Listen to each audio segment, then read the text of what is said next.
Ben Telemache's at the start of last year, a year ago at the Australian Open, you lost in the first round to Kieran Booth. Since then, you've had something of a stellar year, winning the Jasmine Cup finalist and Champions Trophy. What turned it around over the last 12 months? Forgetting until now that happened. So thanks, Ben. Yeah, good question. I've been changing a bit in my game. I kind of trialled it last year.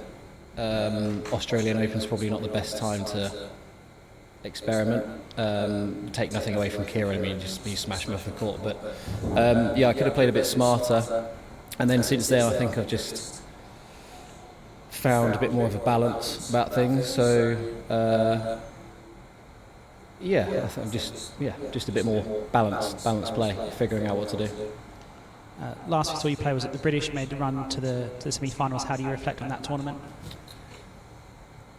Yeah, I had, on paper, a pretty comfortable route to get through to the semi-finals. I mean, you still got to do it, and obviously Nino had a great result in the last 16 to set up that quarter-final. And I did what I needed to do for the first couple of matches. Score lines were a lot more convincing than I was expecting, so that was pleasant.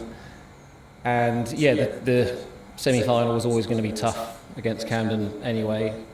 The conditions didn't really help. That was a new one for me, with a kind of stop-start. And yeah, in hindsight, I would have stopped a lot earlier rather than giving him stopping at the end of the first set and then stopping at the end of the second set. I should have called it off a lot earlier. So at that point, you're swimming upstream a bit anyway. So we're at the Australian Open. We'll come a long way to be here. How do you mentally prepare for a tournament that's just so far away from home, coming out all this way just after Christmas and so on? You hope that you don't lose in the first round again, because it really is a long way and a lot of time between losing in that first round and then flying home again. Yeah, it's always a bit tough. Just after Christmas, there's like that natural break where people aren't kind of hitting as much. There's obviously temptations in front of you as well, which I managed to avoid this year.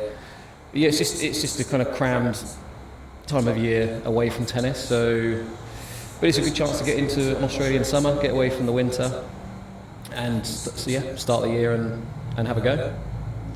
This will be your first time playing singles here in Hobart. You played the World Doubles in 2019. How are you finding the court and the conditions and your preparation for specifically Hobart? Yeah, so I would have practiced obviously one-on-one with my doubles partner 5 years ago. Don't remember anything about it. That was apparent yesterday in my practice. Yeah, it's tough. It's pretty tough out there. You feel like you get a few rough bounces and the court feels a bit kind of inconsistent in areas, but it's the same for everybody, so that's what the practice is there for, try and figure out where the good spots are to aim for. And how are you finding the hospitality here in Hobart? It's always amazing. Yeah, I think, like you say, it's a long way to come, and generally speaking in Australia, across the globe, generally, but Australia is always a great place to be. They're very hospitable. They obviously appreciate people have taken a long time to get over here, and it's a big effort. So no, yeah, it's just always absolutely fantastic here. Turning to the draw, your draw's been moved about since it was published. You were originally the number 3 seed, now you're the number 2 seed with the withdrawal of Nick. How has that changed your preparation, now that you're going to a slightly different first round match and a slightly different draw after that? Yeah, it's an interesting one, because purely on paper, looking at handicaps, my first round has become a lot tougher now, with the kind of caveat that on paper again, if I were to make it through to the quarterfinals, that is an easier opponent than it would have been. So it's a bit of a kind of a seesaw. Preparation is exactly the same. Incidentally, I've practiced with both Lewis and Claire, who I would be due to meet if I can get through my first round match. So I probably wouldn't have done that if I'd known that was my draw. But the plan is always to try and make them worry about me and not the other way around. So yeah, wouldn't have done anything differently, and hopefully I can take advantage of avoiding one of the on-form Aussies for a little bit longer.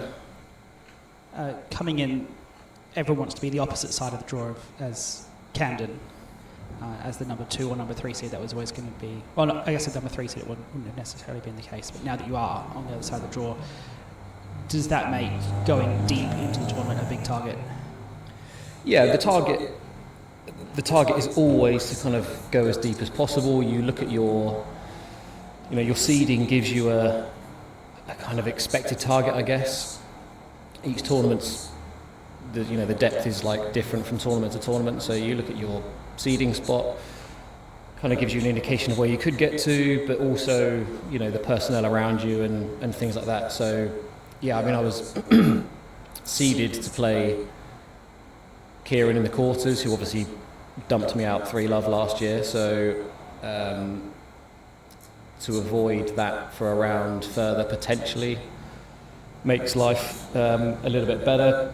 And yeah, Camden's obviously dominated for a long time now, so anytime you're in the opposite side of the draw, the target is always to try and take advantage of that and make a run to the final and see what happens. Could this be the Open? I mean, I hope so. You're probably one to tell me more than I already know. It's probably attempt number 237 or something ridiculous like that. So every Open could be the Open. Hopefully it's this one. Turning into the doubles now, you're playing the doubles with Rob. I think you played with him a couple of times before. Once. Yep. How was that previous experience, and what will this experience be like? The first time was horrible. Through no fault of Rob's, that was just... I thought it would be really fun, and then I got out there and I was like a deer in headlights. So, the first one was tough, also in Australia. But I'm really looking forward to it. I mean, it's not very often you get to say you've played with the GOAT, so I will enjoy it, and I think we could do very well. Who are you looking at as potential tough matches on your side of the draw? So I believe we would be seeded to play Kieran and Ollie Pridmore, but they've got to get through a pretty tough match against Will and Claire. So I'm interested to see what happens there. I'm hoping, in terms of kind of firepower, obviously Kieran brings a lot of firepower to the table, so does Will Flynn, so there's going to be some aggression, whoever it is, presuming we can get to the semi-finals ourselves. Hopefully that's where Rob shows them both that he's got more firepower than both of them. Since we saw you last at the British, we've had the announcement of the venues for the first round of the World Championship Eliminator. Yeah. You bid in for that with Bristol, but were ultimately outbid by Nick Howe. Was that a bit of a disappointment, or are you just going to take the match as it comes? Yeah, I mean, definitely a disappointment, because we threw in a bid which we thought would be very competitive, which it did turn out to be. I mean, we won, obviously, we were the highest bidder. Nick utilised the clause that he has as the higher ranked player, so we're disappointed because we absolutely wanted to host it. It's a kind of win-win situation really as the lower ranked guy, because if Aiken had chosen not to rebid, I get to play at home, which is great, and kind of then having the match taken away and being forced to play away just means the purse is a bit bigger. So it is a disappointment. We would have liked to have done it. The UK's been absent from the World Championship scene for a while in terms of eliminators, so we definitely wanted to be competitive and try and get that match on home soil, but not to be. And how are you seeing that shape up with Nick? Because you were originally seeded to play him in this draw. And now you won't get the opportunity to, maybe at the US Open, depending how the draw comes out, but possibly until the match itself.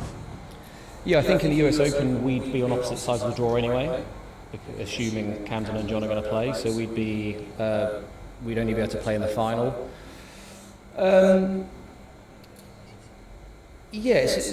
You can look at it in one or two ways.